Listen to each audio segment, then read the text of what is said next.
Halo teman-teman, selamat datang di Hediir Coding Channel. Di video ini kita akan belajar pemrograman C++ dari nol, khususnya tentang cara menampilkan data ke konsol, atau yang biasa disebut printing. Materi ini penting banget karena hampir semua program pasti butuh menampilkan sesuatu ke layar. Jadi pastikan kamu nonton sampai selesai, karena di video ini kita akan bahas dari struktur dasar program C++ sampai ke output dan baris baru. Bagian 1. Hashtag include IOStream. Sekarang kita mulai dari struktur dasar program C++. Baris pertama yang biasanya kita lihat adalah hashtag include IOStream. Baris ini berfungsi untuk mengcopy library IOStream ke dalam program kita. Dengan IOStream, C++ jadi tahu cara melakukan input dan output data, seperti menggunakan cout dan cin. Kalau baris ini tidak ada, C++ tidak tahu bagaimana cara menampilkan teks ke layar. Karena itu, kalau kita mau menampilkan sesuatu ke konsol, hashtag include IOStream ini wajib ada. Lalu biasanya setelah itu ada baris kosong. Baris kosong ini tidak dieksekusi, hanya untuk membuat kode lebih rapi dan mudah dibaca. Bagian 2. Komen di C++. Selanjutnya kita bahas tentang komen atau komentar. Komen adalah bagian kode yang tidak dijalankan oleh program. Walaupun tidak dieksekusi, komen sangat penting untuk menjelaskan fungsi program kita. Untuk komen satu baris, kita gunakan tanda /2. Contohnya, kita bisa menulis penjelasan seperti ini. Ini adalah latihan pendahuluan. Komen bisa ditaruh di baris sendiri atau di samping kode. Selain itu, ada multiline. Komen menggunakan slash bintang dan bintang slash. Jenis komen ini berguna kalau kita ingin menulis penjelasan panjang tanpa harus menulis slash berulang-ulang. Bagian 3.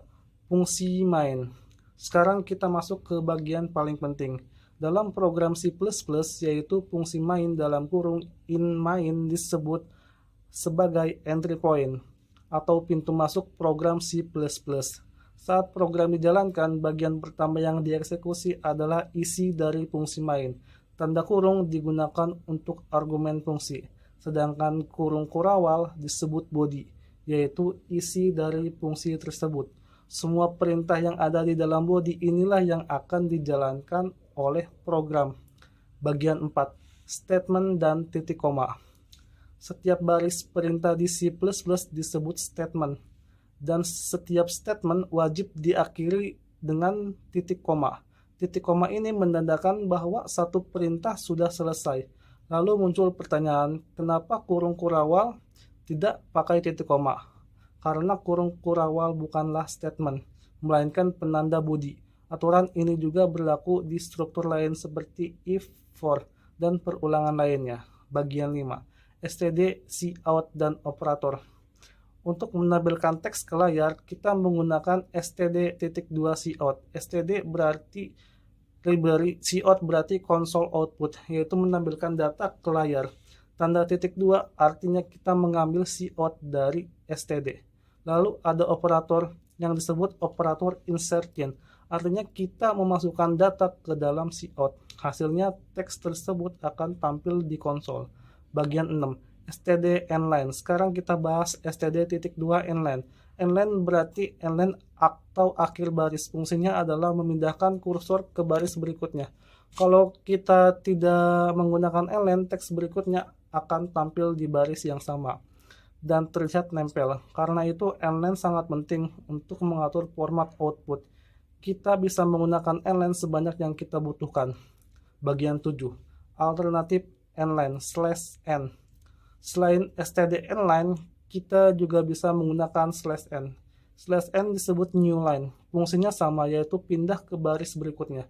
Perbedaannya, /n ditulis di dalam string, sedangkan nline ditulis di luar string. Keduanya sama-sama valid dan sering digunakan di C++. Bagian 8. String dan tanda petik. Semua teks di C++ harus berada di dalam tanda petik 2. Teks seperti ini disebut string. Kalau kita menulis teks tanpa tanda petik, program akan error. Spasi di dalam string sangat berpengaruh karena akan ikut ditampilkan ke layar, sedangkan spasi di luar string tidak akan berpengaruh terhadap program. Bagian 9. std_cin.get dan return 0. std_cin.get digunakan untuk menahan program agar tidak langsung tertutup. Program akan menunggu sampai kita menekan tombol enter. Terakhir ada return 0. Ini menandakan bahwa program sudah selesai dengan sukses dan tidak terjadi error. Kalau return 0 tidak dijalankan, artinya program berjalan dengan baik. Penutup. Jadi itulah dasar printing di C++, mulai dari struktur program, comment cout, nline, dan /n, sampai string. Di video selanjutnya kita akan masuk ke materi paling penting di C++, yaitu variabel.